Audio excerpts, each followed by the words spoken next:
조선시대에 태어난 왕자와 공주들은 엄마가 아닌 유모의 젖을 먹고 자랐다는 사실 알고 계신가요? 왕의 피를 이어받은 아이들인데 왜 가장 기본적인 수유조차 친엄마가 하지 않았을까요? 그런데 놀랍게도 이 선택은 조선 왕실이 아이를 키우기 위해서가 아니라 왕조를 유지하기 위해 반드시 필요했던 제도였습니다. 오늘은 조선 왕실이 왜 친엄마의 젖이 아닌 유모의 모유를 선택할 수밖에 없었는지, 그리고 그 결정 뒤에 숨겨진 냉정하고도 현실적인 이유에 대해 이야기해보겠습니다.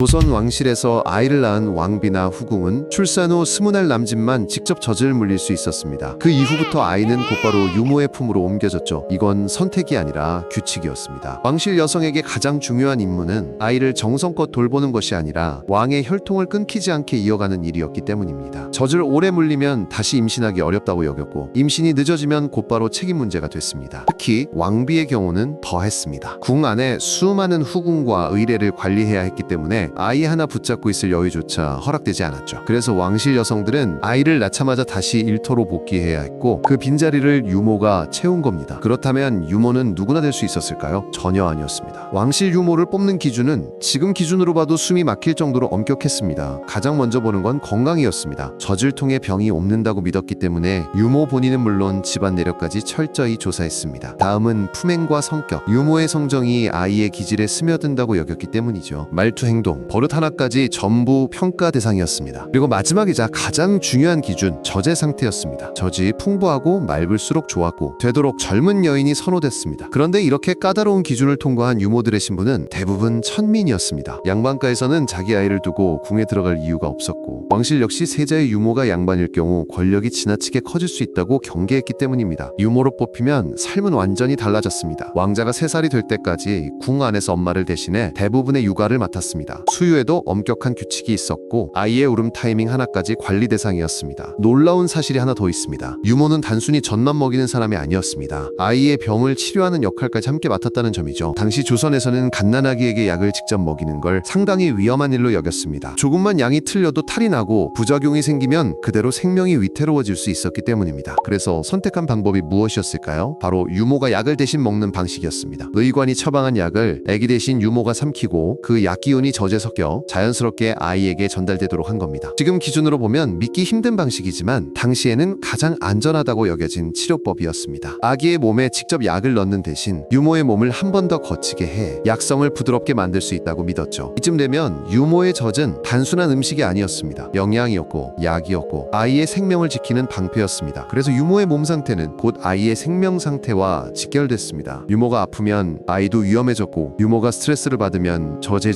나빠진다고 여겼습니다. 이 때문에 왕실은 유모의 하루하루를 세심하게 관리했습니다. 무엇을 먹는지, 얼마나 쉬는지, 마음에 걱정거리는 없는지까지 살폈죠. 유모 한 사람의 몸이 왕실의 미래를 떠받치고 있었던 셈입니다. 젖 한 방울이 왕자의 생사를 가를 수 있었던 시대. 그래서 조선 왕실에서 유모는 그 어떤 신하보다도 조심스럽게 다뤄져야 할 존재였습니다. 만약 유모의 품에서 자란 그 아이가 훗날 진짜 왕이 된다면 그 순간부터 유모의 인생은 완전히 달라졌습니다. 평생 천민으로 살아왔던 여인이 하루아침에 나라에서 공식적으로 예우받는 존재가 된 겁니다. 왕의 젖을 먹인 사람이라는 이유 하나로 지금 기준으로 치면 고위 관료보다도 높은 품계를 받았고, 궁궐 안팎에서 함부로 대할 수 없는 인물이 되었죠. 혜택은 유모 한 사람으로 끝나지 않았습니다. 남편과 자식들까지 신분이 풀렸고, 원한다면 관직까지 받을 수 있었습니다. 쌀과 곡식, 그리고 땔감과 토지, 노비까지 하사받는 경우도 있었죠. 죽은 뒤에는 국가가 직접 예를 갖춰 장례까지 치러주었습니다. 말 그대로 인생 역전이 가능한 자리였습니다. 하지만 이 영광을 실제로 누린 유모는 손에 꼽을 정도였습니다. 왜냐하면 대부분의 유모는 자기가 키운 아이가 왕위에 오르기 전에 이미 세상을 떠났기 때문입니다. 궁중생활은 겉으로 보기엔 화려했지만 실상은 극도의 긴장과 책임의 연속이었습니다. 밤낮 없이 아이의 상태를 살펴야 했고, 젖 하나로 왕실의 미래를 책임져야 했죠. 몸이 망가지는 건 시간 문제였습니다. 게다가 유모가 궁에 들어오는 순간 자기 아이와는 사실상 이별이었습니다. 핏덩이 같은 친자식은 집에 두고 나라의 운명을 짊어진 남의 아이를 목숨보다 소중하게 키워야 했습니다. 궁에서는 귀한 대접을 받았지만 마음속에서는 평생 지워지지 않는 선택의 무게를 안고 살아야 했던 사람들. 신부는 천민이었지만 삶의 책임만큼은 그 누구보다 무거웠던 존재. 그들이 바로 조선의 유모들이었습니다. 이 이야기가 흥미로우셨다면 지금 바로 구독하고 다음 이야기도 놓치지 마세요.